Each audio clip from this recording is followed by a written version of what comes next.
குமரன் அந்த டெய்லரிங் ஷாப்பில் இருக்காரு. அப்போ ஒருத்தர் வராரு. வந்தவுடனே உங்ககிட்ட துணி தைக்க கொடுத்துருந்தேன் கொடுங்க அப்படின்னு சொல்லிட்டு கேட்குறாரு. நாங்கள் ஷர்ட் அப்படின்னு சொல்லிட்டு கொடுக்குறாரு. என்ன இது நல்லாவே இல்லை, என்ன இப்படி தைச்சிருக்கீங்க, எனக்கு ரொம்ப கோவம் வருது, நல்லா தைப்பீங்கன்னு நினச்சி தான் நான் கொடுத்தேன், நல்லாவே இல்லை, உங்களுக்கு காசே நான் தரமாட்டேன் அப்படின்னு சொல்லிட்டு அங்கே அந்த ஷர்ட்டை வாங்கிட்டு போகிறாரு. ஒரு மாதிரி ஃபீல் பண்ணிகிட்டு இருக்காரு குமரன். அப்போ வராங்க கங்கா, சொல்கிறாங்க இங்கே பாருங்கள், யாருக்காவது ஏதாவது தைக்கணும்னா அவங்களுக்கு என்ன மாடல் வேணும்னு கேட்டு அளவெடுக்கும் போதே அதுக்கப்புறம் அதே மாதிரி தைங்க அப்படின்னு சொல்கிறாங்க. அதுக்கு குமரன் சொல்கிறாரு, இல்லை அவர் தான் சொன்னார் லேட்டஸ்ட் மாடல் ஏதாவது இருந்தால் தைங்க அப்படின்னு சொல்லிட்டு, அதனால தான் நான் அப்படி தைச்சேன் கங்கா அப்படின்னு சொல்லிட்டு இருக்காரு. அங்கே காவேரி வராங்க. பாப்பா என்ன வெயில் தாங்கவே முடியல என்னால் அப்படின்னு சொல்லிட்டு இருக்காங்க. அதுக்குள்ளே தண்ணி தராரு குமரன், குடிக்கிறாங்க. குடிச்சிட்டோன்னே இங்கே வந்துட்டு அங்கே பிரிண்ட் அடிக்கிற அந்த இது இங்கே தான் இருக்குது, அதனால தான் நான் இங்கே வந்தேன் அப்படின்னு சொல்கிறாங்க. ஓ சரி நான் போயிட்டு வாங்கிட்டு வந்துடுறேன் அப்படின்னு சொல்கிறாங்க. எதுக்கு காவேரி நீ போகிற, என்கிட்ட பைக் இருக்குது, நான் போய் வாங்கிட்டு வரேன், அப்புறம் இங்கே ஆட்டோ பிடிச்சி போ அப்படின்னு சொல்கிறாரு.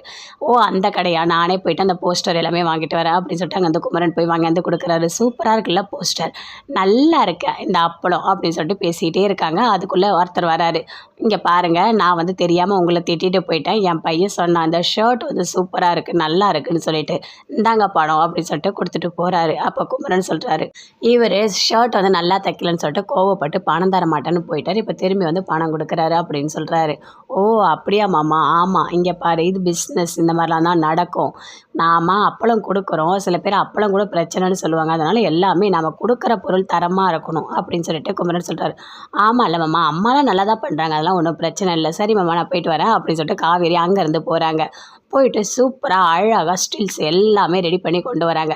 தாத்தா கேட்குறாரு, எங்கம்மா நிறைய ஸ்டில்லாக எடுத்து காட்டு தாத்தா கிட்ட அப்படின்னு சொல்லிட்டு, தாத்தா நல்லா இருக்கா அப்படின்னு சொல்லிட்டு காட்டுறாங்க. எல்லாமே சூப்பராக இருக்குமா விஜய், அழகாக எடுத்துருக்கம்மா அப்படின்னு சொல்கிறாரு. எங்கே அந்த அப்பளம் விளம்பர சீன் எல்லாம் எடுத்துட்டியா அப்படின்னு சொல்லிட்டு கேட்குறாரு.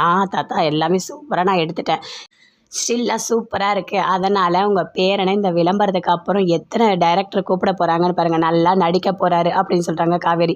ஓ அப்படி, ஆமாம் தாத்தா, நீங்கள் தான் பாலச்சந்தர் இவங்கெல்லாம் உங்களை மிஸ் பண்ணிட்டாங்க, அந்த மாதிரி இவரை யாரும் மிஸ் பண்ண மாட்டாங்க, சூப்பராக இருக்கார் அப்படின்னு சொல்கிறாங்க.